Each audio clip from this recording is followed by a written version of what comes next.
Coucou, j'espère que vous allez bien. Moi, ça va. Moi, c'est Priscille et bienvenue aux nouveaux et aux nouvelles. Ici, c'est une chaîne où on va parler de psychologie, de relations amoureuses, de relations amicales, en tout cas de tout ce qui concerne les relations hommes et femmes. Donc, si c'est ce que vous aimez, n'hésitez pas à vous abonner, cliquez sur la cloche de notification. C'est parti. En fait, j'ai une question pour vous. Selon vous, pourquoi est-ce qu'on ignore les red flags? C'est quoi la psychologie derrière nos pires décisions amoureuses? En fait, il y a une phrase qui me fait toujours marrer quand je l'entends. Mais c'était évident. Les red flags sont évidents. C'est vous qui décidez de ne pas voir. J'avoue que je le disais aussi sans savoir que le cerveau a une façon très drôle de fonctionner lorsqu'on est amoureux. C'est toujours quand les relations se terminent, toujours quand ça finit, que tout le monde devient inspecteur Colombo. Que tout le monde te dit que « mais on t'avait dit, mais on t'avait prévenu. Tu savais que cette personne n'était pas bien pour toi.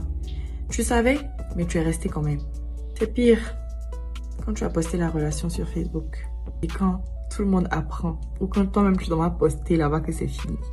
C'est là que tu vas voir dans les commentaires que mais pourquoi elle est restée dans la relation là en question?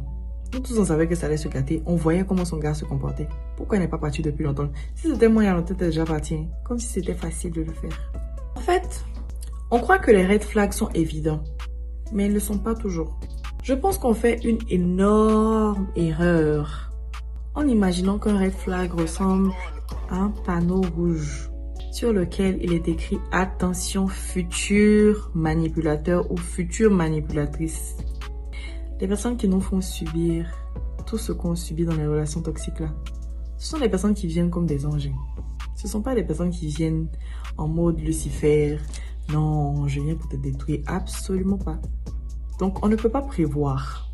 Les comportements toxiques, les comportements problématiques arrivent progressivement. C'est jamais un coup. Donc, au début, cette personne est drôle, elle est attentionnée, elle est attachante, elle est amoureuse. Elle vous fait à manger, elle vous fait rire, elle vous fait sortir, ce genre de choses. Vous vivez dans un monde de bisounours, tout est bon, tout est clean, tout est beau. Les 3 premiers mois de lune de miel, quoi. C'est comme ça, tout est chic, on s'appelle tous les jours et ce genre de choses. Et puis, un jour, cette personne annule un rendez-vous à la dernière minute. Ça nous fait tiquer, mais bon, on se dit, ok, cool, ça va, c'est gérable. Ensuite, un autre jour, cette personne nous fait une remarque bizarre. Encore, on se dit, ok, ça va, c'est gérable, cette personne m'aime beaucoup, cette personne ne veut pas que je fasse d'erreurs, ce genre de choses. Et un autre jour, cette personne nous fait une crise de jalousie de malade. C'est-à-dire une crise de jalousie, mais de waouh, quoi. Ça nous fait tiquer, mais bon, le cerveau, comme il sait faire ce qu'il fait, nous fait croire que c'est parce que cette personne est amoureuse, c'est parce que cette personne nous aime trop. C'est pour ça que cette personne se comporte comme ça avec nous. En vrai de vrai, hein, quand on regarde tout ce que j'ai cité là, quand on les prend séparément, dans des contextes séparés, c'est-à-dire que quand tout va bien et que ça seulement arrive, quand tout va bien et que on arrête de te parler pour un temps, quand tout va bien et que on te fait un commentaire déplacé, quand c'est pris séparément, ça, c'est pas aussi grave que ça, non? C'est ça. C'est justement ça qui rend le red flag dangereux. C'est justement ça qui rend le red flag difficile à décerner depuis le début. Ils arrivent rarement tous en même temps, ce genre de choses-là. Une personne va quitter là-bas comme ça pour venir te dire que tu es méchante, tu as ceci, je veux pas de toi, pleurer, après rire. C'est rare que ça arrive tout ensemble. Mais si ça arrive tout ensemble, on va savoir que cette personne est méchante. Donc, on va commencer à prendre nos dispositions. Donc, ça va pas arriver comme ça tout ensemble. Ça va arriver progressivement. Ça va nous mettre en confiance. Ça va nous faire croire que tout est rose. Et ensuite, le vrai combat va commencer. Le cerveau qu'on a là adore trouver des excuses.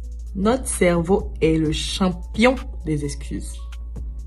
C'est probablement la partie qui m'a le plus fascinée quand j'ai fait mes recherches par rapport aux red flags. Tout ce que la psychologie, tout ce que les sciences disent. La partie en fait qui m'a le plus fait comme waouh. Donc c'est ce qui se passe vraiment quoi. Donc en gros, notre cerveau n'aime pas casser les liens avec les personnes qu'on aime. Notre cerveau déteste le fait de savoir qu'on va souffrir par exemple si jamais une personne part de notre vie. Donc le cerveau cherche à trouver des mécanismes, trouver des méthodes pour nous adoucir, pour nous affaiblir. Donc imaginez quelqu'un qui met 8 heures à répondre à votre message, normalement, le cerveau doit dire, est-ce que cette personne-là te considère même? Est-ce que tu es sûr que... C'est comme ça que notre cerveau devrait nous parler normalement. Mais ce que notre cerveau va faire, c'est... Ah, mais cette personne travaille beaucoup. Ah, mais peut-être que cette personne a un problème familial. Ah, mais peut-être que quelque chose de grave est arrivé. Peut-être que cette personne a fait un accident. Oh, Seigneur Jésus, je vais perdre mon gars. Eh, Seigneur Jésus, Margot va mourir. C'est comme ça que notre cerveau fonctionne. On aime croire qu'on est très rationnel en amour. Ça se passe pas comme ça. La plupart du temps, très souvent, l'être humain en général, que ce soit homme comme femme, même que les hommes vont pas très bien accepter ce que je le dis là, mais c'est la vérité. Que ce soit homme comme femme, on agit avec nos émotions quand on est amoureux, quand on est attaché. C'est même pas que dans les relations amoureuses, mais dans toutes les relations humaines, on agit plus avec nos émotions qu'avec notre raison. Et ça, c'est prouvé. C'est scientifiquement prouvé en fait. Ce que notre cerveau fait, c'est de trouver plus d'avantages que d'inconvénients. C'est-à-dire que même si il y a plus d'inconvénients que d'avantages, notre cerveau va se débrouiller pour trouver des avantages qui n'existent pas. Même des avantages fictifs, des avantages illusoires, des avantages dans le futur. Notre cerveau va essayer de trouver ces avantages-là pour nous convaincre que cette personne est faite pour nous et qu'on doit rester avec cette personne juste parce qu'on est amoureux ou juste parce qu'on est attaché. C'est pour ça que deux personnes peuvent vivre la même situation, dans le même temps, dans le même espace, et puis ne pas voir les choses de la même façon. Ton gars te parle mal devant tout le monde. Tout le monde est choqué sauf toi.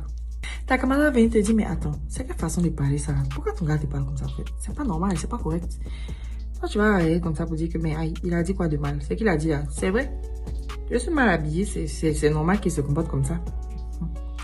Tu es amoureuse, ma chérie. Pourquoi on reste malgré tout? Selon vous, c'est quoi? En fait, ce qu'on doit comprendre, c'est que partir, ce n'est pas seulement quitter la personne physiquement. C'est quitter un potentiel. Quitter les enfants qu'on a fait dans nos têtes. Quitter les maisons qu'on a construites dans nos têtes. Quitter les voyages qu'on a prévu faire. C'est ça qui rend ça difficile. Pour certaines personnes qui sont restées dans les relations pendant plusieurs années, c'est se dire, mais attends, j'ai fait tout ce temps-là pour partir à la dernière minute. Et si je restais, en fait? Et si j'essayais encore? Et si je voyais? Peut-être que la personne va changer. Peut-être que c'est le potentiel, là. L'illusion que notre cerveau nous donne par rapport au fait que la personne peut devenir meilleure. Quand on est amoureux, on donne naturellement des secondes chances. Donner une seconde chance encore et encore. C'est ça qui fait que les gens restent dans les relations. C'est pas parce que les gens sont pas intelligents ou quoi que ce soit, mais donner le bénéfice du doute. On donne facilement le bénéfice du doute quand on est amoureux. Hein? Non, si c'est pour partager le bénéfice du doute qu'on est amoureux, on partage. Mais il y a une partie, je pense qu'on est un peu injuste quand même. Moi-même inclus, oui, parce que j'ai beaucoup jugé les gens, moi, dans ma vie. Concernant ça, oui, je reconnais et je m'excuse.